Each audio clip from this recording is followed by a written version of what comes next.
What's up, YouTube? SwooCube here, and I'm back. I'm back with Star Wars Unlimited content after a long hiatus. Thank you for sticking with the channel. For those of you who have not unsubscribed with all the Pokemon and other game content that I've been putting out. But today, I'm going to be sharing some secrets that I have discovered, some underground information. One might say some skeletons in the closet that I have learned through deep and careful study of Star Wars Unlimited set design and how I have applied these insights to building my own cubes. This one is going to be a deep cut. If you are interested in the fundamentals of what makes a Star Wars Unlimited set tick and you would like to understand how to replicate it yourself in your own cubes, please stick around through this video. Watch to the end. I've got a very interesting revelation that I actually just figured out yesterday that I was super happy to learn. And I will be talking about all this. Now, please like and subscribe. I really appreciate all of your support. And let's get to it in 1 second when I log back into my computer that I have here with my notes. Okay. So, guys, this is going to be my most high-tech video yet. I don't really edit very often, but I do use pen and paper. Welcome to the 18th century. All right, so today we're talking about Star Wars Unlimited set design math, aka how do we, as Star Wars Unlimited fans and cube designers, build great draft cubes. Now, the goal is to understand how FFG builds their sets, specifically keyword and trait density, right? Think about Spark of Rebellion. The first set of Star Wars Unlimited, many would say the best set, although with the last two, that's very much up for debate because my goodness, has the game turned a corner. Now, I am going to be talking about keyword, trait, density, cost curves, things that make, like how many 2-drops are in a set? How often do you come across the Sentinel or Saboteur or Grit or things like that?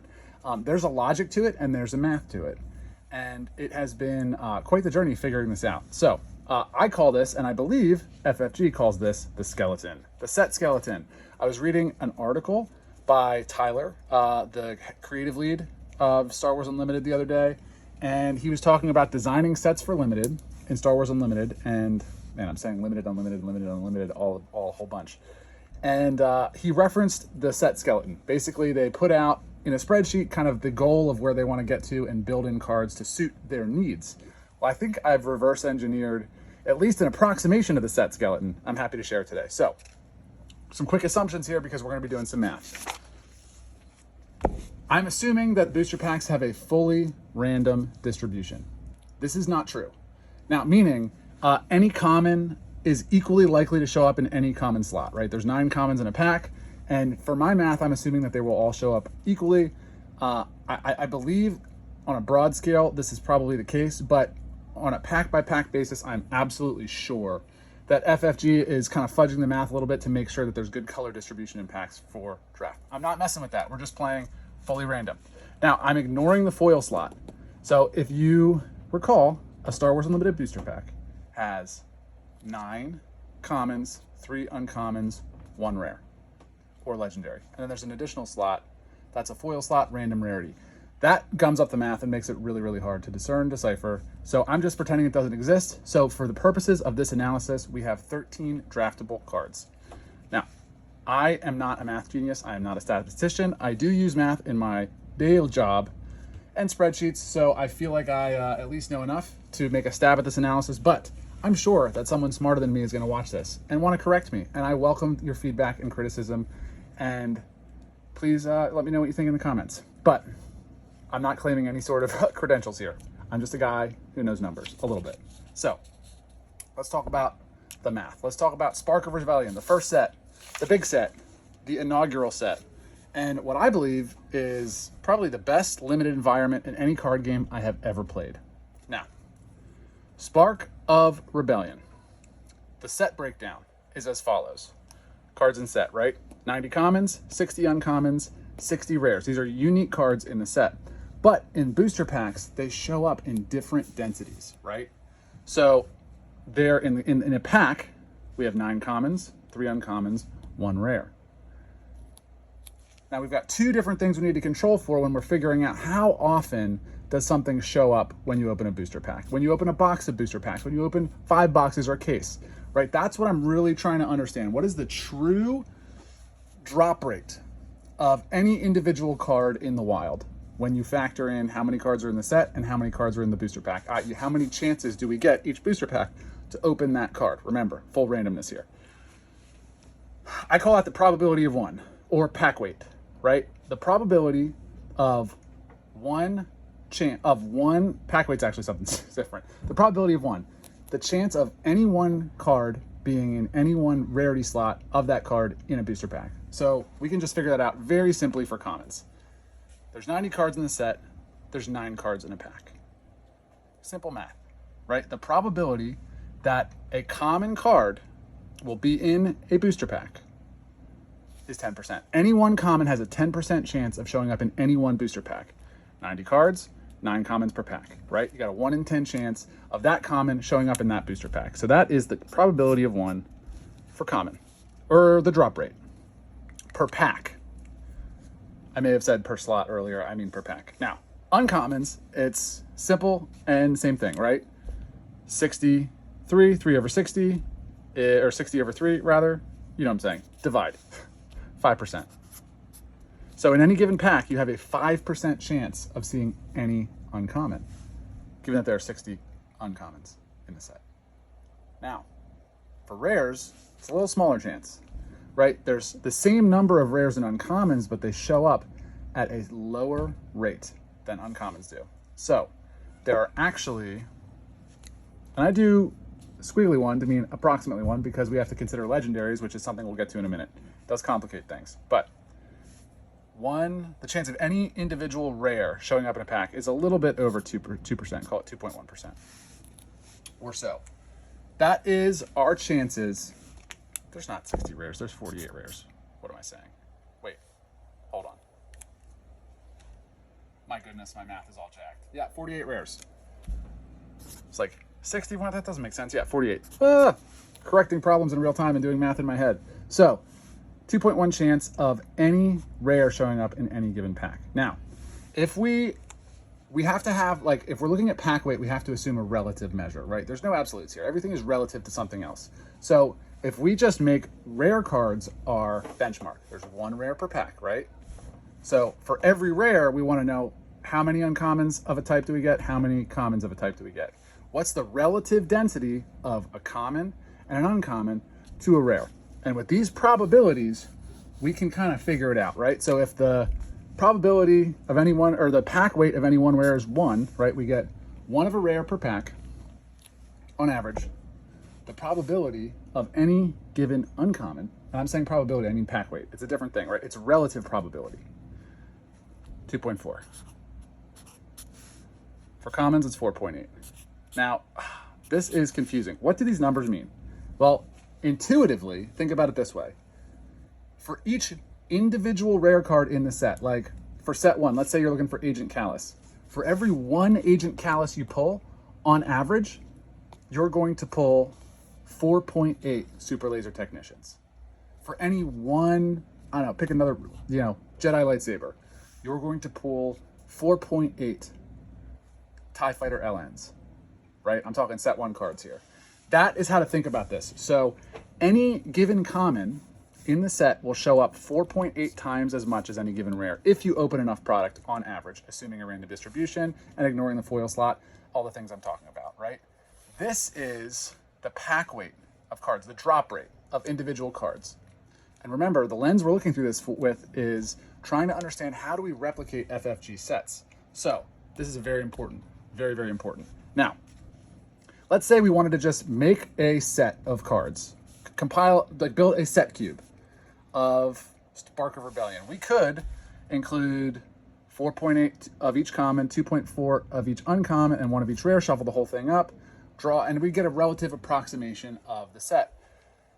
However, we can't really play with fractional cards, right? So we have to round things up. So we'd say maybe 5 of each common, 3 of each uncommon, 1 of each rare. But what do we do about the legendary slot, right? Legendaries complicate things because they are a much rarer card type.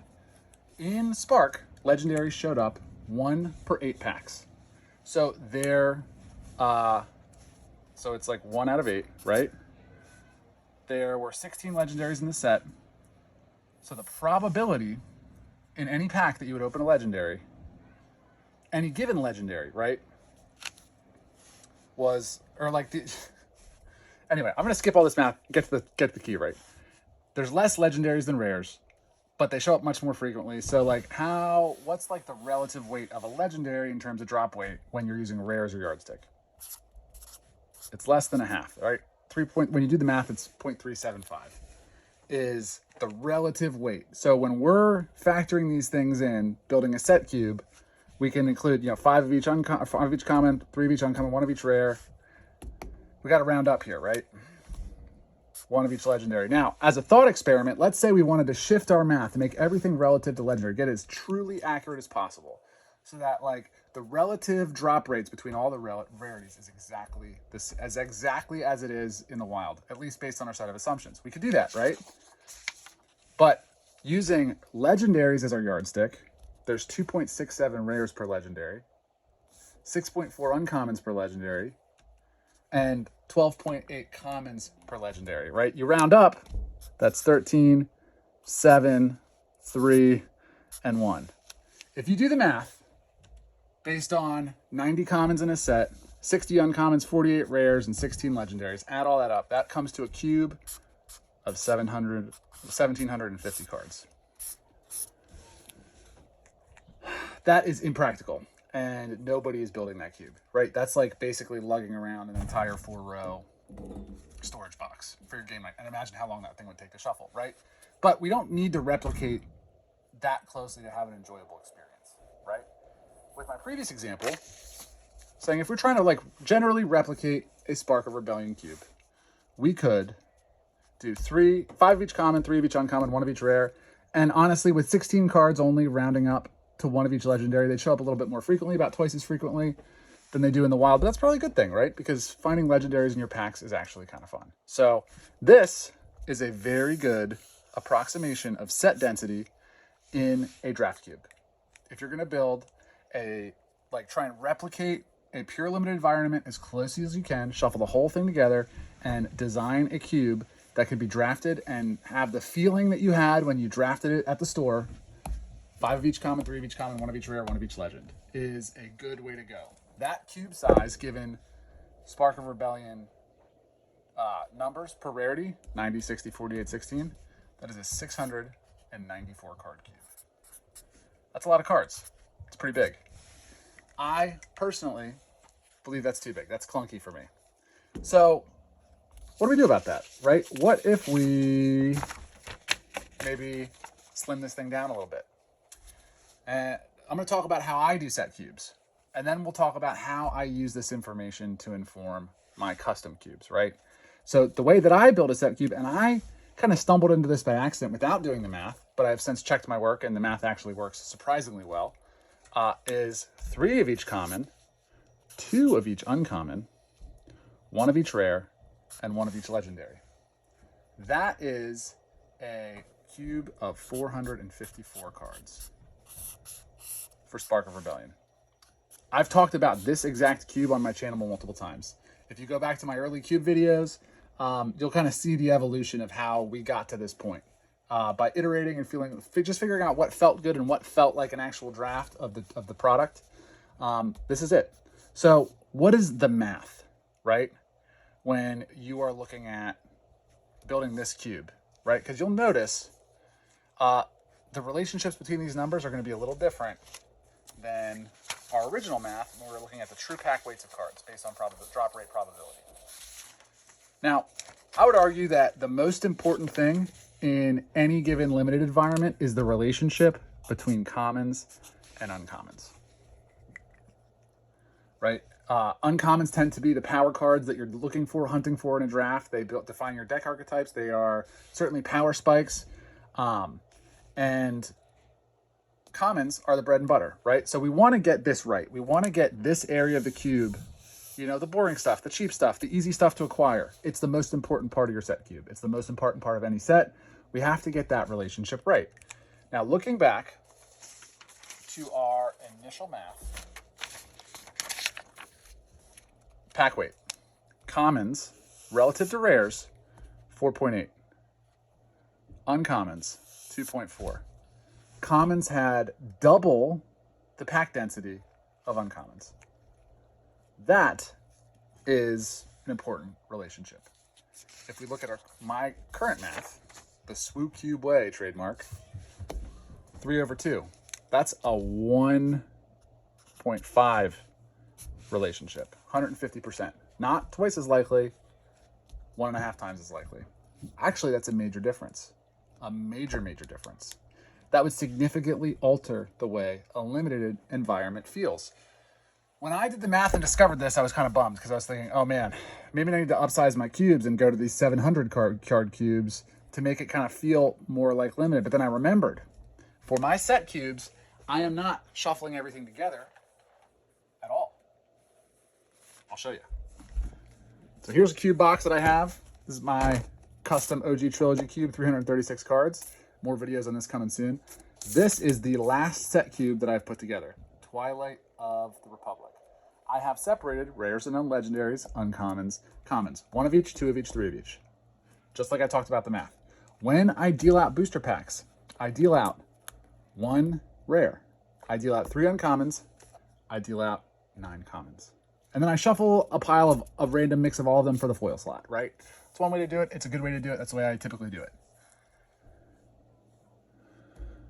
I'm going to show you that actually doing this way has identical math to the booster packs that the booster pack density that I talked about initially.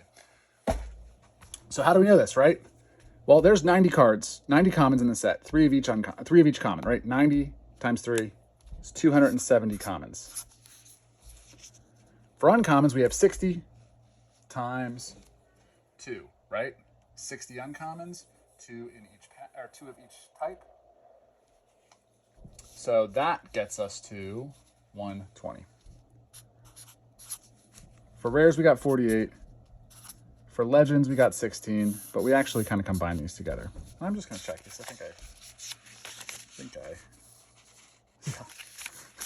I already put notes on this. So we're talking about the almighty uncommon here, right? We're trying to compare.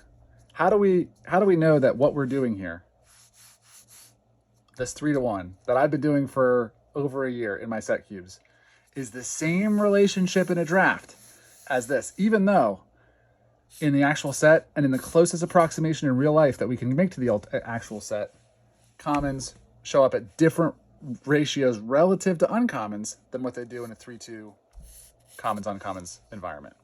Well, let's do some math, right? The true measure, the probability of 1, the proof. So how does this work? We've got 270 commons in the cube, 3 of each kind, 90. 120 uncommons in the cube, 2 of each kind. Rares and legends are combined. That gets us to 64, right? These show up as a 1 of, these show up as a 2 of, these show up as a 3 of. So if we were to deal out the maximum number of packs from this cube that we possibly could, we would deal out 30 packs. It's pretty simple math, right? 270 divided by 3. There you go. That's 90. No, it's not. Hold on. 270 divided by 9. 30. There you go. Right? Because there's 9 commons in a pack. I am losing it. It has been a long video. Wow, this went longer than thought. Guys, if you're sticking with me, you are serious champions and deserve a sticker. So, 30 packs.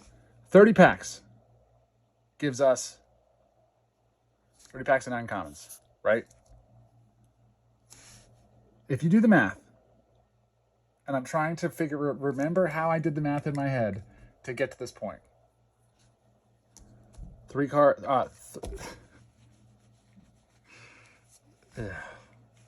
The true drop rate of any common is 10%. Under this environment, in any given pack, you have a 1 in 10 chance of getting any common, just like in real life, right? Now, for uncommons, remember we're doing 30 packs, so we are pulling 60 uncommons. You do the math, the true drop rate is 5%. Just like in real life. Rares and legends, a little bit, we're fudging the numbers a little bit here, but that's cool because we all want more rares and legendaries in our life when we're drafting. So, the chances is 2.1%, 0.021. Same as actually with you max in the legendaries, it's like 0.0153 or something. So the chance of any given card, but rares get less likely, legendaries get more likely. It's good. Anyway, this was supposed to be, I kind of fudged the math at the end, but this was supposed to be the big reveal, right? The big reveal is that the actual drop rate of any given common and uncommon when you're doing a 3-2-1 draft and separating by rarity is the same as it is in real life. So what's like the moral of the story here? What's the lesson? First of all, thanks for watching. Second of all, you can, with 454 cards, build a set cube that is an incredibly close approximation to the real thing. Using 3-2-1, right? 3 of each common, 2 of each uncommon, 1 of each rare and legend. Shuffle that whole thing up. Or don't shuffle the whole thing up. Shuffle the commons, uncommons, keep them separate, deal them out individually to build packs, and it's going to feel virtually identical to real life. The only thing you lose under this method are those edge cases where you get like 4 or 5 of any common or like 4 of an uncommon, right? The max of any common you're going to get is a playset. The max of any uncommons you're going to get is 2. And obviously 1 of each rare and legend. But that covers most cases in real life. And 450 is a much more portable amount of cards to carry around than 700 or even 1750. So thank you for coming to my TED Talk. I do not expect this is going to be interesting to most people, but I find it super interesting. And I promised I would apply what I have learned to designing set cubes. So I'm going to talk a little bit about that as well, right? So what are we looking for here, right? Like, what do we actually need to know? Well, the key thing to remember,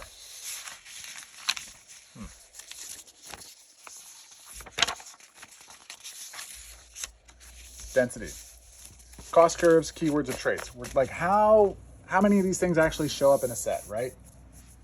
And that is where we can apply, if we run this kind of analysis to an entire set, we can see how many rarity weighted instances of each unit cost, type of unit, keyword, and trait there are, right? Weighting commons as a heavier weight in the set than a rare or a legend because they show up much more frequently in the real world, right? You don't think about that when you're just looking at a card list online. But when you're actually, these sets are made to draft. So we want to understand, how does FFG actually want them to function in real life? And they have to be doing a rarity weighting when they're designing these sets. So I'm just trying to replicate that. So when we look at like the entire set, there's a lot we can learn. And if you've watched my previous videos or followed the Google Doc link I've brought you to my my cube list, I actually break a lot of this down in the Data Hub tab on Google Docs in the document, right? We learn, 2 drops are like the most important unit. They, on average, are a quarter, like 25% of all units in a cube are 2 drops. Turn 1 place, right? Very important. We learn that in a cube or in a set like Spark of Rebellion that has heavy synergy for Imperials and Rebels, that somewhere between 18 and 21% of all cards in the cube are Rebels and Imperials, right? 18% Rebel, 21% Imperial, somewhere in there. We learned that's the level of density required to support some of these effects. We learn that certain keywords show up like more than others. Sentinel shows up, close to 7%. Saboteur, about half that, 3.7%. Ambush shows up 5%, right? 5% of units have ambush. That's something I'd want to know if I was designing my own cube. And I actually used these numbers from Spark of Rebellion in particular, looking at cost curves, keywords, and traits, in my own OG Trilogy cube, because it uses a lot of the same synergy points, right? It's a cube based on Rebels and Imperials. It's a cube that is really heavily inspired by that Spark of Rebellion limited environment. So if you are interested in taking what you have learned in this video and applying it to your own cube, I've done a lot of the work already. You can find it in the link in the description. And yeah, thank you once again. If you have watched 24 minutes of me fumbling through math with pen and paper, seriously, I love you. You're the best. Thank you. Please like and subscribe once again. I'll be back. Next up is actually the Legends of the Force update to the OG Trilogy cube. The cards are coming in from TCG Player, so we are going to do some updates and talk about where the OG Trilogy cube is after this set. It's going to be exciting. Not the biggest update, but it's going to be impactful, and I'll get into the numbers as I always do. So thank you. Goodbye.